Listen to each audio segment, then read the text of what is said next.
Welcome to day 3 in Vijayawada. Day 3 చాలా లేజీగా start అయింది. నా ఫేస్ అయితే ఇట్లా స్వెల్ అయిపోయింది కోల్డ్‌కి. ఆ రోజు ఇంకా బ్రైడ్‌కి పార్లర్ అపాయింట్‌మెంట్ ఉంటే మేము కూడా తనతో కలిసి వెళ్ళాము. ఎంత మహానుభావురాలంటే పెళ్లి పెట్టుకొని కూడా ఒక 4 డేసే లీవ్ తీసుకుంది. ఆ రోజు కూడా వర్క్ చేస్తుంది. అండ్ లంచ్ చాలా లేట్‌గా చేశాము.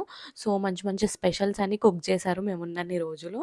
ఇంకా లంచ్ చేసిన తర్వాత మళ్ళీ పార్లర్‌కి ఏం వెళ్తామని చెప్పి రెస్ట్ తీసుకున్నాము.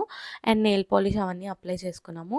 ఆ రోజు ఇంకా నైట్ బయటికెళ్దాము అనంటే, నాకింకా క్రీమ్ స్టోన్ ఐస్ క్రీమ్ మళ్ళీ క్రేవింగ్స్ వచ్చాయి. ఎంత సిగ్గు లేదు గదా! నాకసలు ఇంత కోల్డ్ పెట్టుకొని కూడా మళ్ళీ ఐస్ క్రీమ్ తిన్నాను. సో, ఇది కూడా మా హైదరాబాద్‌లో ఉంది అంబేద్కర్ స్టాచ్యూ అని నా ఫ్రెండ్‌తో చెప్తున్నాను. నెక్స్ట్ ప్రకాశం బ్యారేజ్‌కెళ్ళాము. ఎంత బ్యూటిఫుల్ ఉండే తెలుసా నైట్ టైమ్ బ్రిడ్జ్ అంతా.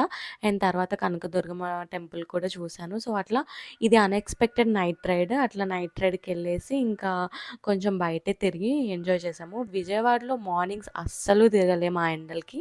మనం నైట్ లైఫే ఎంజాయ్ చేయగలుగుతాము. ఇంకా సో, అట్లా we called it a day. Stay tune for day 4 in Vijayawada. Bye. Meanwhile ముందు వీడియోస్ అన్నీ చూసేసేయండి.